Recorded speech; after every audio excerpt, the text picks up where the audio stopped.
Hi, magandang araw po ulit sa inyong lahat for our second reading of the day. Ano po kaya ang makikita natin sa second reading of the day?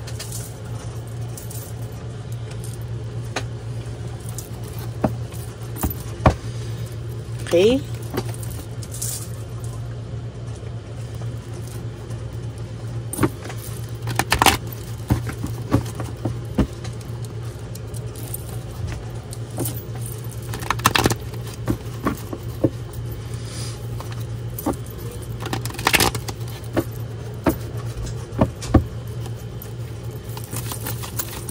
Balasahin lang po natin mabuti.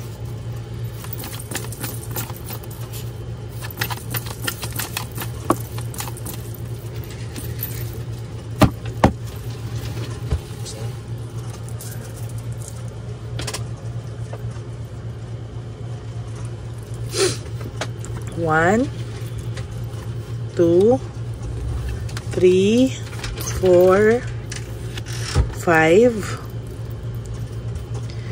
6, 7, 8, 9, and 10.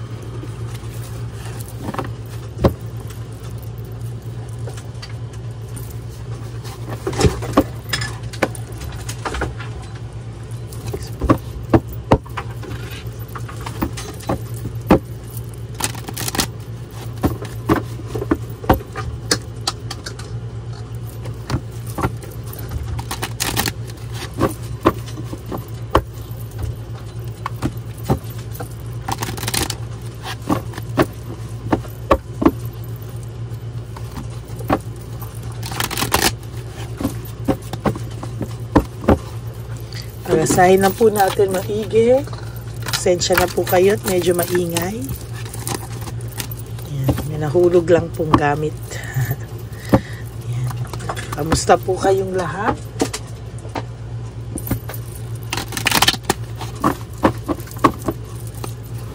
Pili na po tayo ng 10.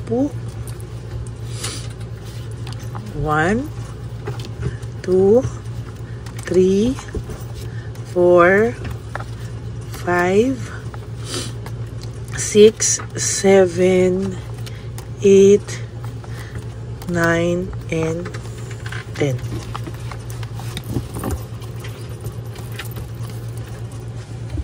Pag-sunny person na po natin ang dalawang baraha.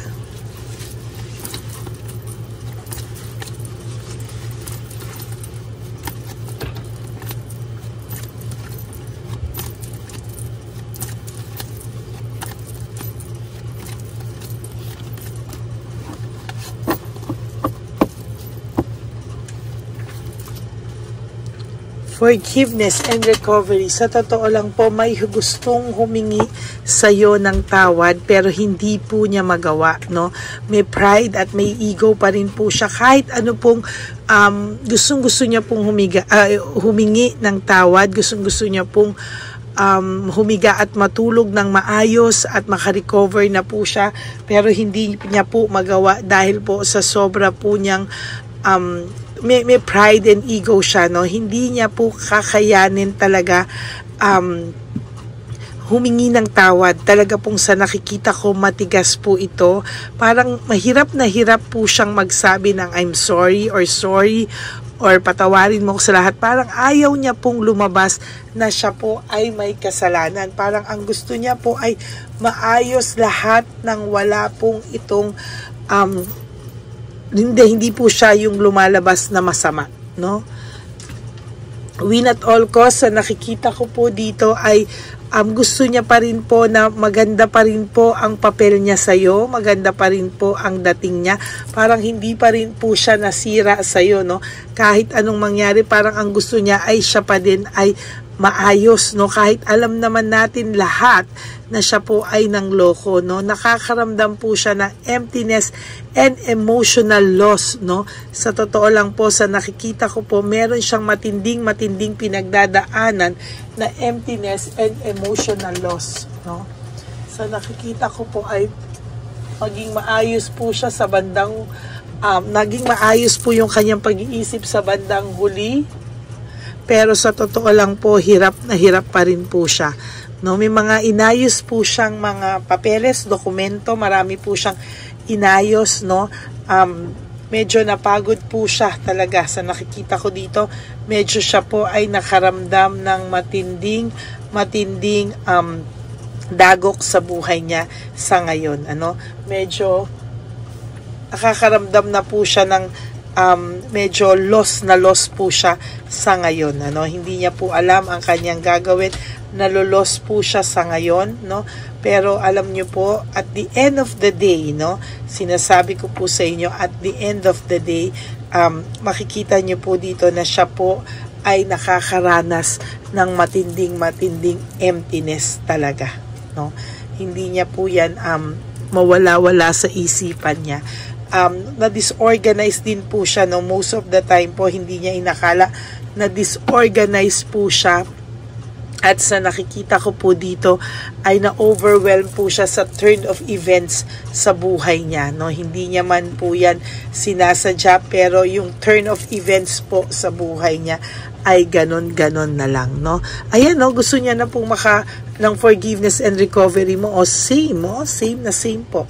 Gusto niya po, pero ang problema po, gusto niya po ng forgiveness mo at gusto niya po makarecover, but the truth is, hindi naman po niya kayang humingi ng tawad, no? Masyado pong mataas ang ego niya, masyado pong mataas ang pride niya. Yan po ang naging problema niya.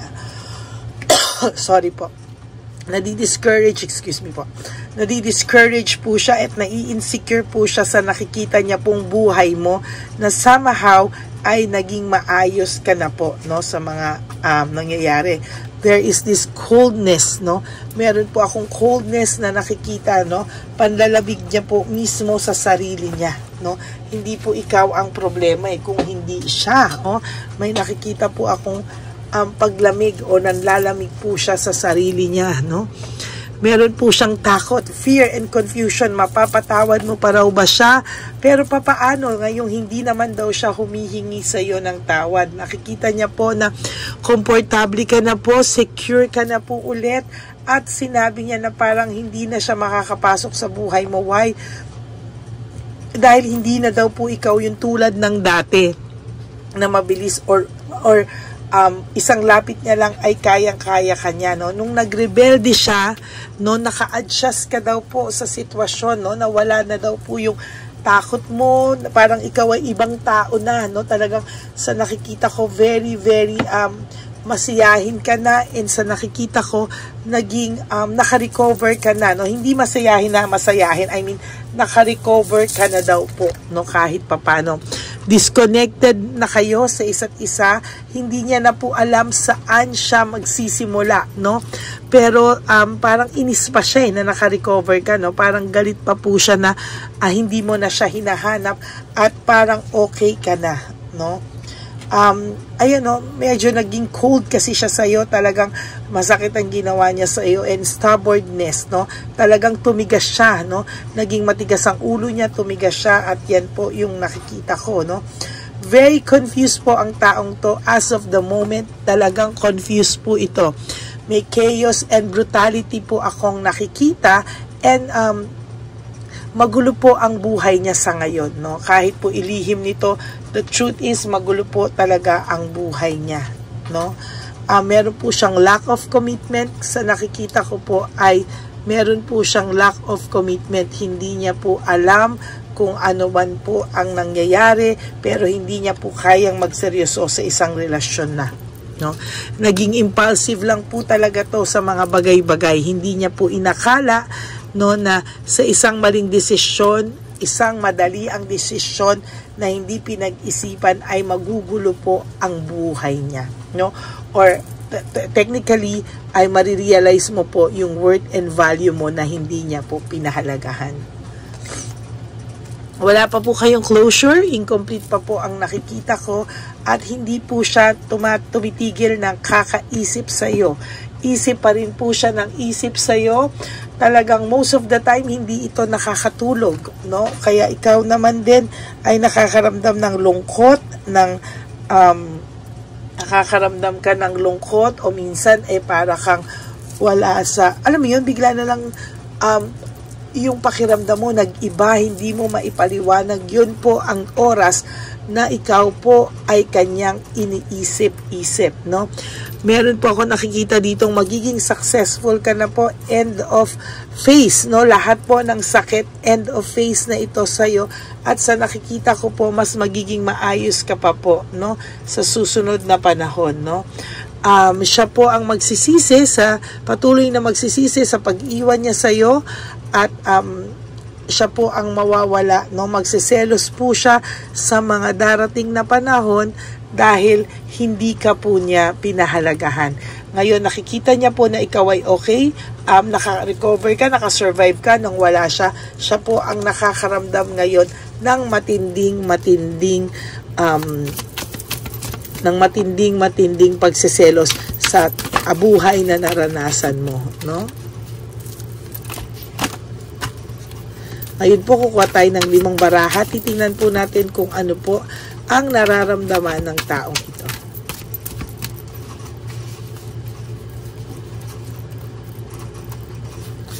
One, 2, 3, 4, and 5.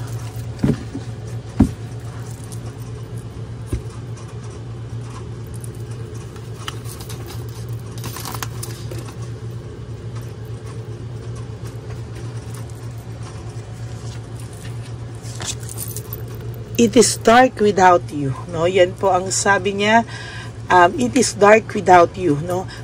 Iniisip-isip niya po talaga ngayon kung ano nangyari sa kanya, bakit daw po ganyan kabigat ang loob niya, no?